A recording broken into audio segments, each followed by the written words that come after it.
very timely, very troubling, and a variety of different points of view about the best way to discourage President Putin from what he apparently is up to. My view remains that sanctions after the incursion are less effective than sanctions before. And I hope the administration will bear that in mind as they move forward. They have a lot of latitude on their own, but there are plenty of discussions, as you know, about a bipartisan approach here in the Senate, and we discussed that at length at lunch. In addition to that, we are awaiting, of course, as all of you are, a Supreme Court nominee, and it's pretty hard to comment on the nominee until you get one, but obviously this is a very significant position, and I think you can anticipate the Senate Republican minority, treating the nominee with respect and going through the process in a serious, thoughtful way.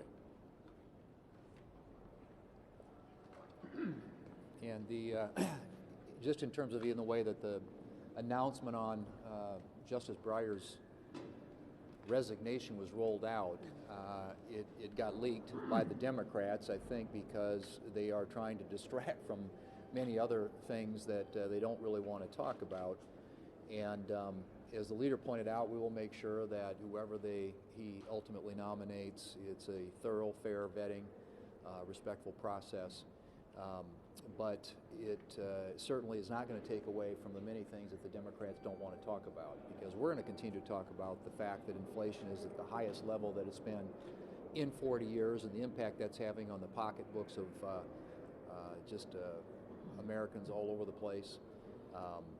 The fact that the border this last year, we saw more illegal crossing attempts, 2 million, than any time we've seen in history. On the national security front, the administration clearly seems like they've been kind of behind the curve consistently, even with what's happening in Ukraine. And evidenced by the fact that when we had a vote a few weeks ago on the Nord Stream 2 pipeline, the administration was rallying the Democrats to vote against it. The Putin pipeline vote was something that would have been a very powerful message, we think, to have sent to the Russians and obviously to our Ukrainian allies. They held up the defense authorization bill for months because they were trying to pass their reckless tax and spending spree, and they didn't even get around to naming a Ukrainian ambassador until yesterday. So it just seems like this administration has failed to focus on the things that are really important, and as a consequence, the American people are experiencing the very harmful impacts of inflation and everything that their policies have done to the economy. And on the national security front, the first job of any administration is to make sure that you're protecting the American people and making sure that American interests around the world are protected as well. And that is something I think that has been sorely lacking in their focus. I always say if you don't get national security right, the rest is conversation. And it seems at least that the administration clearly is coming up with any other thing they can do to distract from the items that are front and center and should be their focus. You know, I would think the item that's front and center right now for most American families is the trip to the grocery store, the trip to the gas station, your home heating bill comes to your house. None of those are things you can totally avoid, and all of those are bad news right now. We saw this week some indication that there had been a significant growth in income, but you compare that growth in income to the inflationary cost, and it's not a growth in income at all to working families or to most Americans. At the same time, the reckless spending spree is still reckless, still talking about, the best I can tell, exactly the same things. Nobody's willing to give up anything, no matter how much that level of spending hurts the economy or raises the cost of a lot of things that families can't avoid. And on the tax side, still a healthy interest in tax breaks for the richest Americans and tax increases for almost everybody else. The shifting to a new look at that doesn't appear to be happening, and what is happening every day is the results of the energy policies and the other policies, starting with the $1.9 trillion to help an economy that was already recovering. And what's happened is that economy has over-recovered in ways that families are seeing every single day. This past week, I was able to go out across Iowa on what we call the full Grassley, the 99 county tour. So I was able to visit 13 separate counties last week, and a lot of the same topics kept coming up over and over again, regardless of the type of visit, whether it was a group of farmers, whether it was a manufacturing business, or so forth. So while I was in Oskaloosa, I met with a group of public leaders, economic development leaders. We came together, and the top two issues that kept coming up over and over again were inflation. We're at a 40-year high with inflation.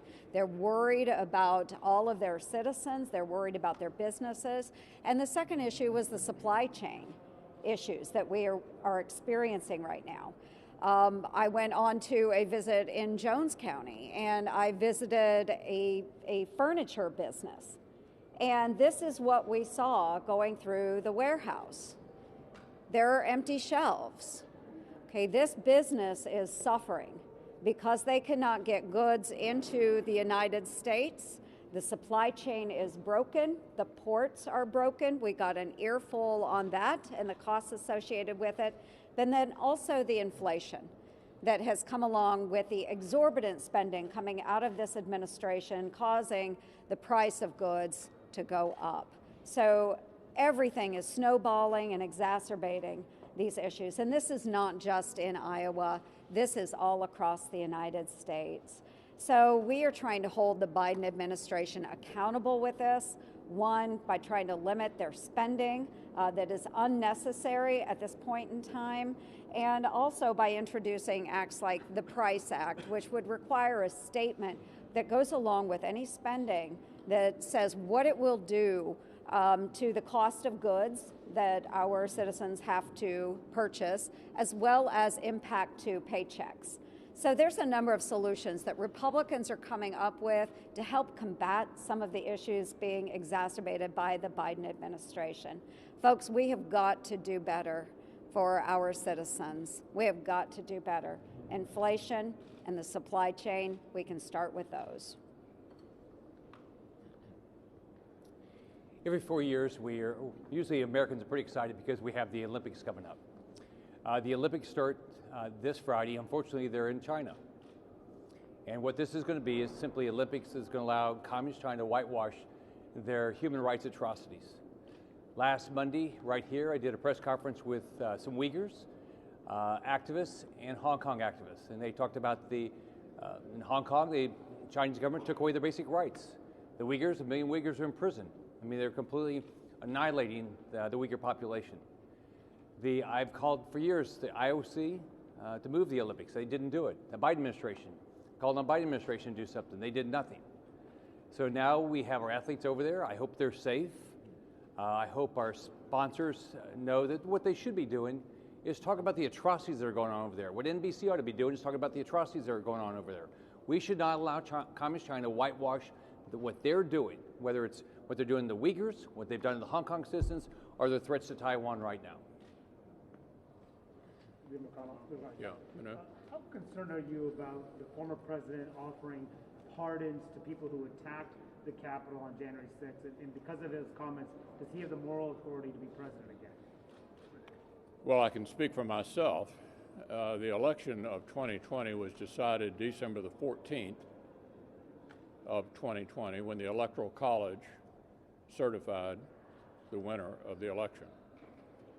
What we saw here on January the 6th was an effort to prevent the peaceful transfer of power from one administration to another, which had never happened before in our country.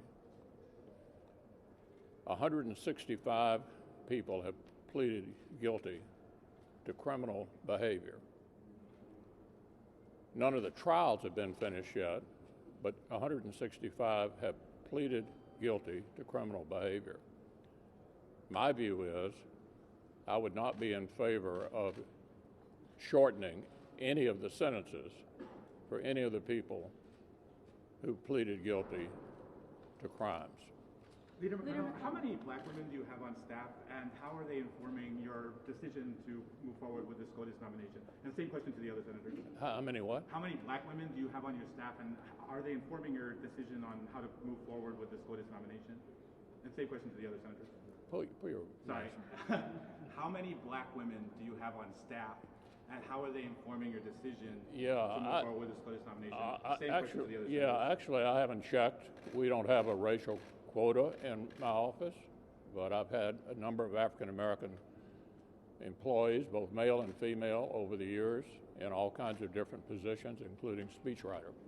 Leader McConnell, they've been talking Yeah. about sanctions on Russia for quite a while now, but some of the sanctions that are under discussion would really only target small banks.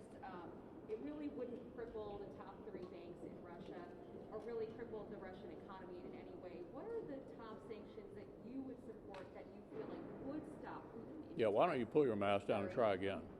We've been talking about sanctions for so long on Russia. What are the top sanctions you feel would actually stop Putin in his tracks? Because some of the stuff that's being talked about would only affect small banking institutions, really wouldn't cripple the Russian economy in any way. What do you feel like you could support that would actually stop him? Well, I'm not an expert on this, but the Uber sanctions, the ones that really could bring the Russians to their knees, are related to the banking system. And I know the president, according to what he has said publicly, has been discussing the possibility of that happening with Putin. But to go back to my initial statement, I think what we ought to be doing right now, before the invasion occurs, send the Ukrainians weapons they can fight with, anti-tank weaponry, ground-to-air missiles. Give them a chance to inflict some real damage on the Russians if they, in fact, come in. It's also important, I think, to beef up NATO presence in countries like Poland and the Baltics. And those NATO troops ought to include some American troops as further evidence to our eastern NATO members and allies that we're going to have their back if the Russians decide to try to take a NATO country. Leader McConnell, does that include on the Electoral Count Act? Can I? Yeah. You've expressed some support for that. Now, the bipartisan group that's looking at that appears to be looking at things beyond the text of that statute, things like funding and things like protecting election officials. Is that going to gain Republican support? Yeah, the best way to characterize how I feel about the Electoral Count Act is that it is flawed and does need to be fixed. Where it goes from here, we'll have to see. I think the bipartisan group is working on trying to come up with a proposal. I don't have any particular view beyond that, other than that particular law is clearly flawed and needs to be updated. Senator McConnell, does President Trump's statement over the weekend saying that the former vice president could have overturned the elections, does that increase the urgency for Congress to act on that law? What were you That was the same question. Yeah, I've already addressed. No doubt China is watching very closely to see what sort of sanctions are going to be brought against Russia. Do you think if not enough is brought against Russia that China could actually start thinking about invading Taiwan? Well, we're worried about how the Chinese read our reaction to the Russian potential incursion into Ukraine as it relates to Taiwan. There's no question about it. I think our big power adversaries, the Russians and the Chinese, watch what happened in Afghanistan, have serious doubts about whether America will stand with its allies. So I think how we handle the Ukrainian situation does have implications in the Pacific as well. Leader McConnell, Thanks. would